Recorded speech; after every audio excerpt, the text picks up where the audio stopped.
우리는 그리스도 안에 살고 있습니다. 우리 인생은 그리스도 안에 있습니다. 그러나 여전히 우리는 이 세상에 살고 있습니다. 본문을 읽으면 읽을수록 하나님의 주권적 사랑이 얼마나 크고 얼마나 깊고 높고 넓은지 알게 됩니다. 첫 번째로 의심의 소재입니다. 이 의심의 소재는 신학적으로 매우 중요합니다. 먼저 이 의심의 소재란 무엇입니까? 과거 구약시대 근동 지역에서 이와 유사한 풍습이 있었습니다. 매우 잔인한 풍습이었습니다. 소위 어떤 사람이 의심을 받게 되면 그 의심받은 사람의 죄가 있고 없고를 식별하는 방법입니다. 옛날 튜턴 민족, 고대 독일 종족입니다. 이 튜턴 민족이 쓰던 죄인 판별법, 유죄, 무죄 판별법은 끓는 물에 손을 넣게 합니다. 그래서 손에 화상을 안 입으면 무죄입니다. 근데 손에 화상을 입으면 유죄입니다. 여러 가지 상황에서 죄가 있다고 의심되는 사람들이 그러면 과연 어떻게 자신의 무죄를 증명하겠습니까? 문제는 이러한 증명 방법이 매우 잔혹하다는 데 있습니다. 어느 여인이 부정을 했다고 고소를 받으면 자신이 기거하고 있는 그 지역의 재판관 앞에 서게 됩니다. 그러면 그 재판관은 그 여인의 부정이 사실인지 아닌지를 증명하라고 얘기를 합니다. 그러면서 이렇게 얘기합니다. 지금 내 앞에 지금 끓는 물이 있으니 손을 넣어라. 내가 무죄면 손을 대지 않을 것이다. 아니면은 뜨겁게 불에 달궈진 세막대를 딱 내밀고 그 세막대를 잡아라. 내가 무죄면 손을 상하지 않을 것이다.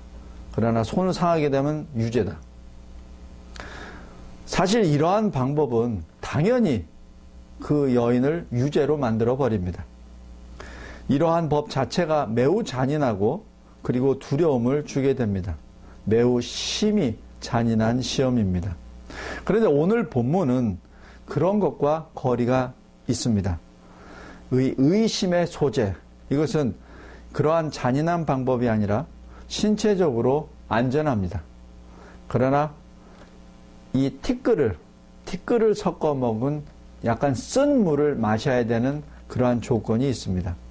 자, 문제는 자신의 부인이 결혼 생활에서 부정을 했다고 의심하는 남편이 있을 경우에 누가 그 문제를 처리하게 됩니까?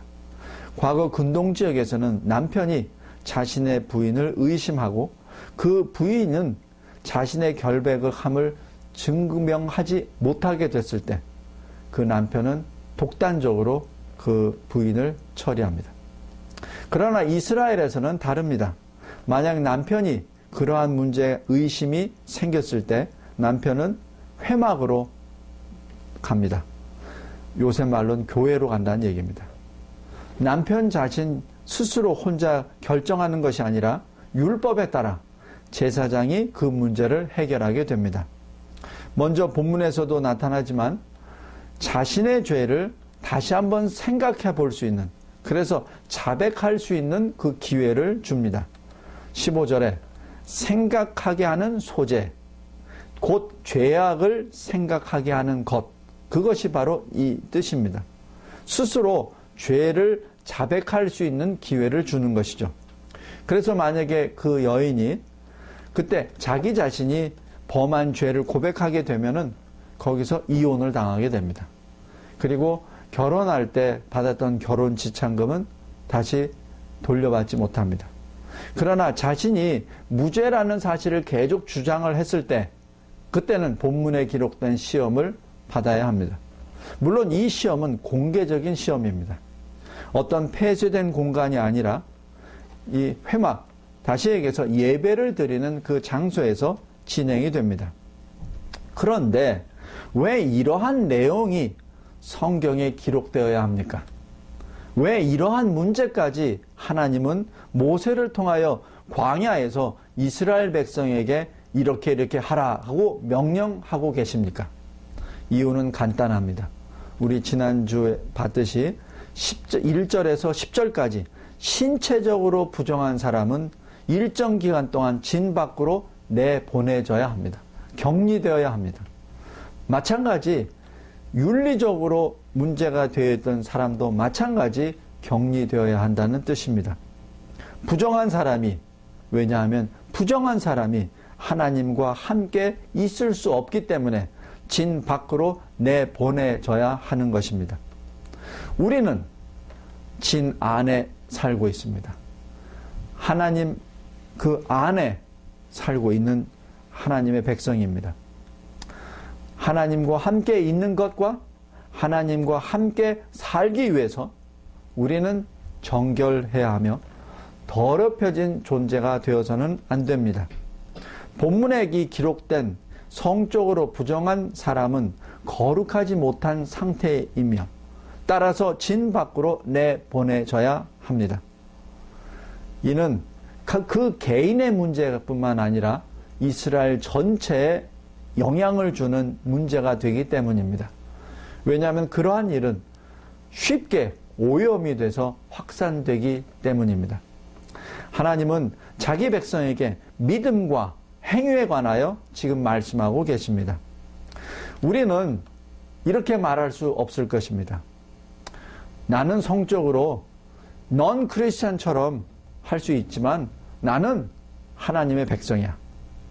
그러면 하나님이 이렇게 말씀하실 겁니다. 안 된다. 내 집에서는 그러한 일이 허용되지 않는다. 내가 거하는 진에서는 그래서는 결코 안 된다. 믿음과 행동은 같이 가는 겁니다.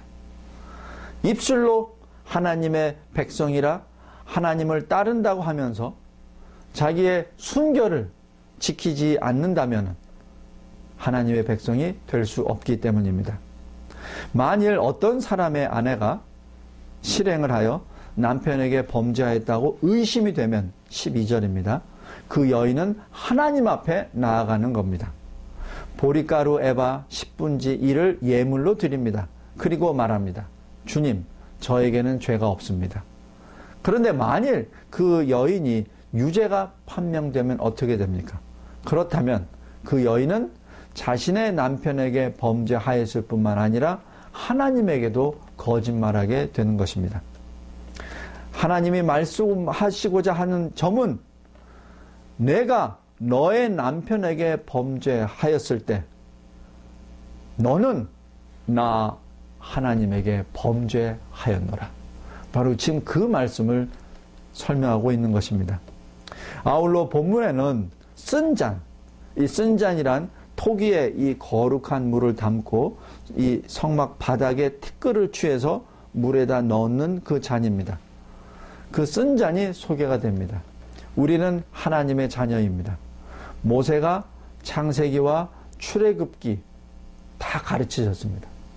그리고 거기에서 나오는 이 성경의 진리를 백성들에게 다 가르쳤습니다. 자, 우리 하나님의 백성은 지금 광야 안에 있습니다. 지금 민수기 안에 있습니다. 모세가 우리에게 율법을 말씀하고 있습니다. 우리는 한 여인에 대한 말씀을 듣고 있습니다.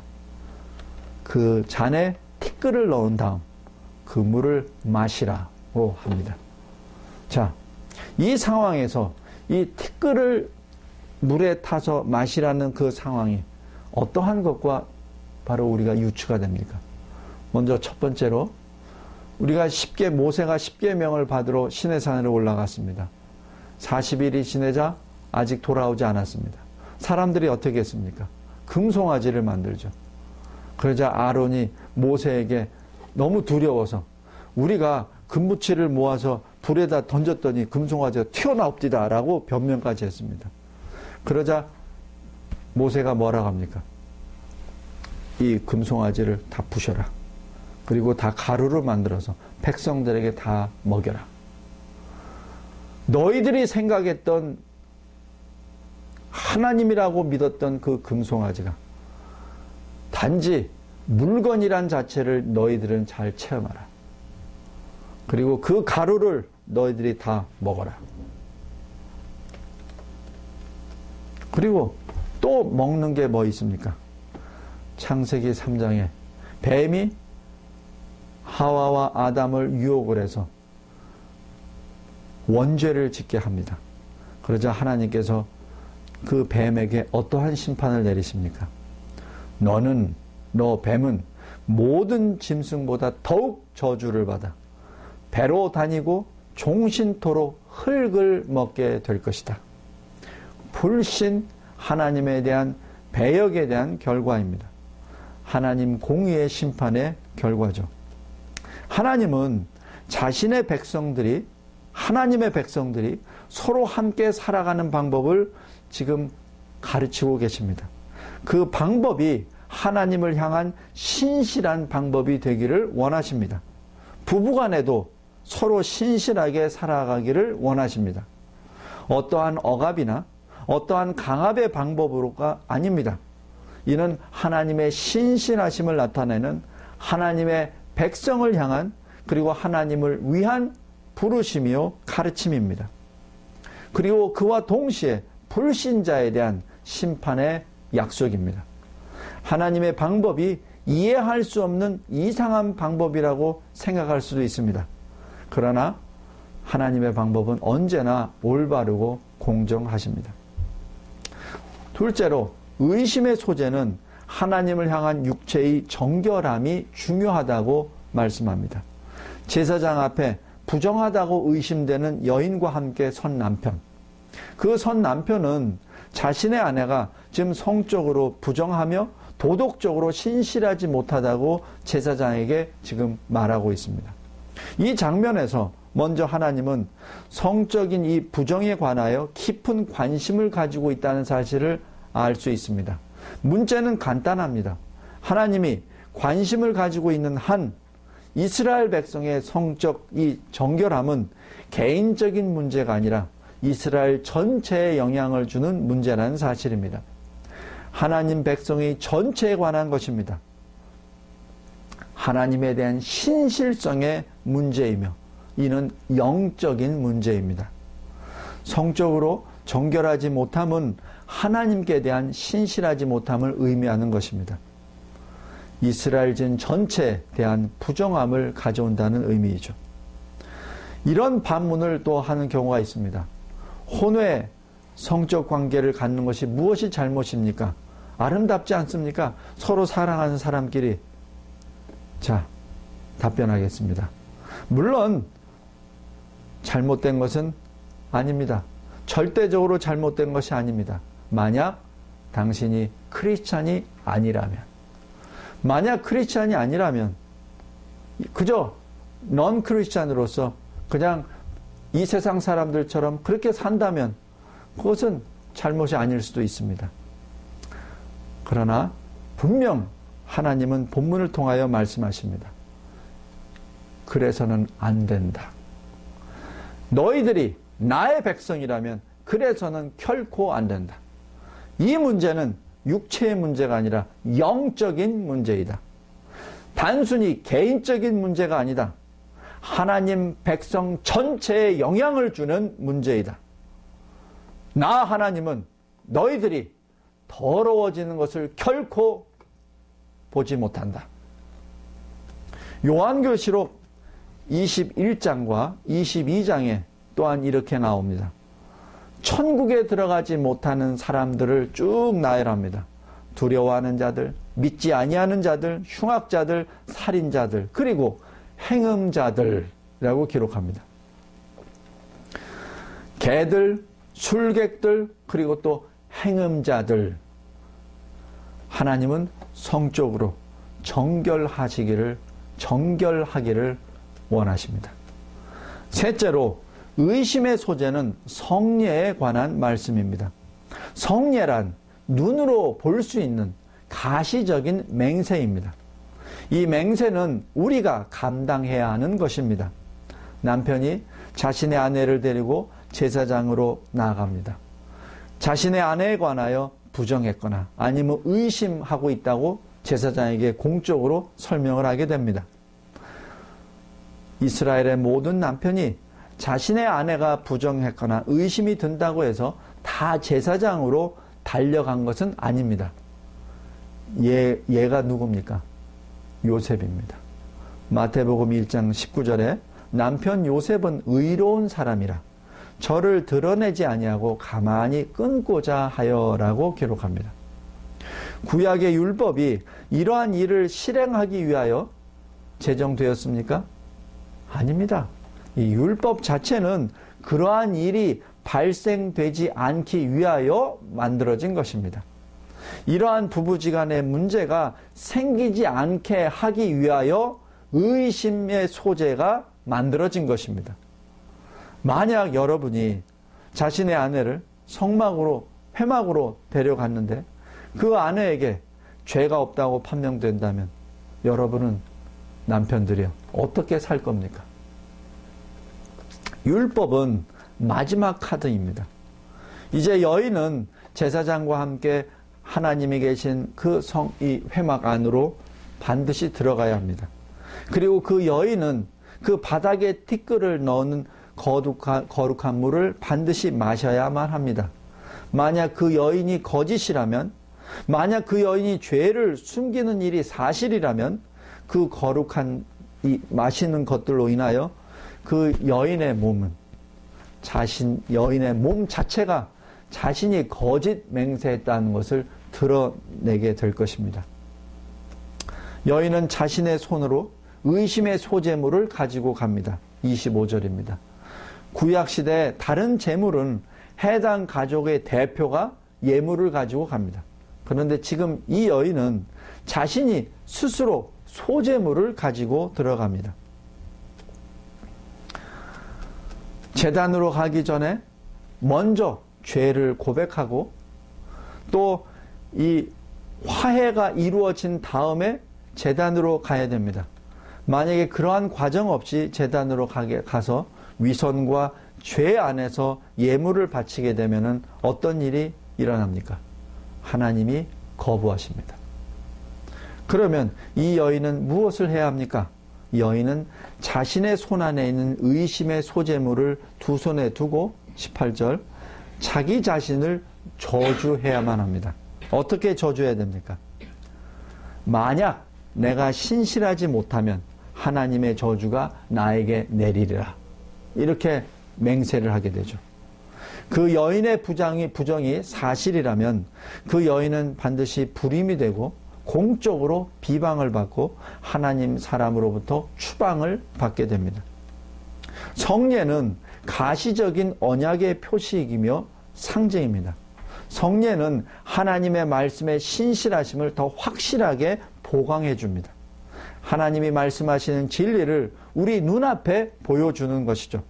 마치 의심의 소재를 통하여 우리에게 여인과 제사장과 남편과 하나님 사이에 일어나는 관계들을 가시적으로 보여주듯이 이 의심의 소재는 전체 과정을 하나하나 보여주며 손으로 만져볼 수 있도록 한 것입니다.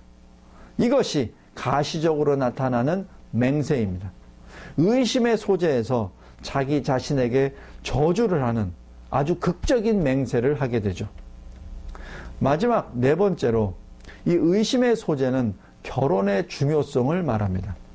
하나님과 연합되는 것은 굉장히 중요합니다. 다시 여기에서 결혼의 신실성이 영적인 문제라는 사실을 지금 말하고 있습니다. 이 문제는 이스라엘의 전체에 영향을 주며 하나님과의 관계에 영향을 줍니다. 결혼에 있어서 신실하지 못함은 하나님의 백성 앞에서 함께 있을 수 없다는 사실을 지금 천명하는 것입니다. 결혼은 복음의 그림자입니다. 그래서 바울 사도는 에베소서 5장에 이렇게 말합니다. 22절부터 33절까지 아내들이여 자기 남편에게 복종하기를 주께 하듯 하라. 25절에 남편들아 아내 사랑하기를 그리스도께서 교회를 사랑하시고 위하여 자기를 주심같이 하라. 28절에 자기 아내를 사랑하는 자는 자기를 사랑하는 자라. 34절에 자기의 아내 사랑하기를 자기같이 하고 아내도 그 남편을 경외하라. 베드로 사도도 이렇게 말합니다. 베드로전서 3장 7절에 남편 된 자들아, 이와 같이 지식을 따라 너희 아내와 동거하고 저는 더 연약한 그릇이요 또 생명의 은혜를 유업으로 함께 받을 자로 알아 귀히 여겨라. 이는 너희 기도가 막히지 아니하게 하려 함이라. 결혼은 복음입니다. 결혼 안에 복음이 있습니다. 우리는 우리들의 아내들에 대하여 그렇게 신중하게 대해야만 합니다. 그렇게 대하고 있습니까? 하나님은 본문에서 우리의 결혼에 대하여 서로를 향한 신실함, 이 신실함은 단지 인간관계의 문제가 아니요 하나님께 대한 신실함을 나타내는 지표라고 말씀하고 있습니다. 만약 우리가 서로 불신한다면 우리는 다른 삶을 살 뿐만 아니라 하나님에게도 순종 못하는 것입니다. 디모데전서 5장 8절에 눈으로 누구든지 자기 친족, 특히 자기 가족을 돌아보지 아니하면 믿음을 배반한 자요 불신자보다 더 악한 자니라라고 기록합니다. 눈으로 볼 수 있는, 만질 수 있는 배우자를 사랑하지 못하는 사람이 어찌 보이지 않냐는 하나님을 사랑한다고 말할 수 있겠습니까? 성도 여러분, 하나님의 사람들은 여인이 티끌을 섞은 그 쓴 물잔을 마시는 것을 볼 때 금송아지 사건을 기억해야 하고 또 저주를 받는 하나님의 저주 아래 흙을 먹는 광야의 뱀을 기억나게 합니다. 그러나 우리 크리스천들은 더 큰 것을 기억합니다. 바로 예수 그리스도께서 마신 그 쓴 잔을 기억합니다. 마태복음 26장 39절에 예수님은 온 밤을 지새우며 하나님 아버지께 말씀합니다. 내 아버지여, 만일 할만하시거든 이 잔을 내게 지나가게 하옵소서. 그러나 나의 원대로 마옵시고 아버지의 원대로 하옵소서. 제자들이 자고 있는 동안 예수님은 하나님 아버지께 기도하고 계셨습니다. 제자들이 예수님이 기도하시는 모습을 보았더라면 아마 이렇게 했을 거예요. 주님, 저 오염된 잔을 마시지 마십시오. 저 이 죄인의 제 죄를 취하지 마십시오. 제 이 오염된 인생, 이 사악한 부정함, 불신함, 이것을 주님의 거룩한 몸에 붓지 마옵소서. 그렇게 되면 주님마저 부정하게 됩니다. 그런데 그렇게 됩니까? 우리는 이미 지난주에 누가복음을 통하여 세 유형의 사람들을 보았습니다. 먼저 문둥병 환자를 보았습니다. 예수님께 문둥병 환자가 달려왔습니다. 그러자 예수님이 어떻게 하셨습니까? 손을 내셔 문둥병 환자의 몸에 손을 대셨습니다. 예수님이 부정하게 된 것이 아니라 그 문둥병 환자의 문둥병이 없어졌습니다. 혈루병 12년 동안 앓았던 그 여자가 예수님의 옷자락을 잡았습니다. 예수님이 부정하게 됐습니까? 아닙니다. 그 혈루병, 그 여인이 그 피가 멈췄습니다.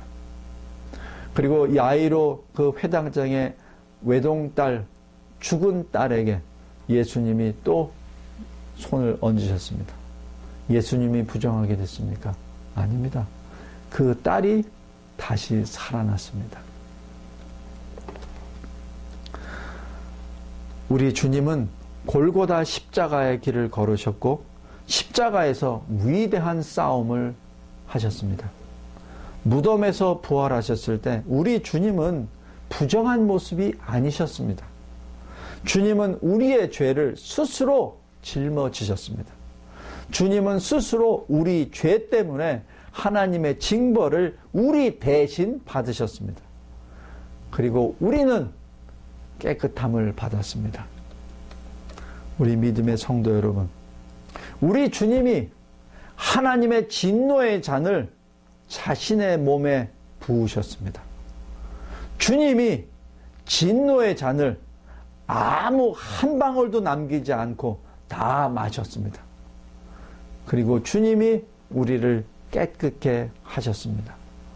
신학적으로 우리의 죄가 주님에게로 전가된 것이고 주님의 의로움이 우리에게 전가된 것입니다. 그래서 우리가 하나님의 백성이 된 것입니다. 우리의 공로로 우리가 뭘 잘나서 하나님의 백성이 된 것이 아닙니다. 우리 주 예수 그리스도께서 우리의 죄를 다 감당하시고 주님의 의로움을 우리에게 전해 주셨기에 우리는 의로운 자가 된 것입니다. 이것이 십자가 구속의 은혜입니다. 기도하겠습니다. 하나님 아버지,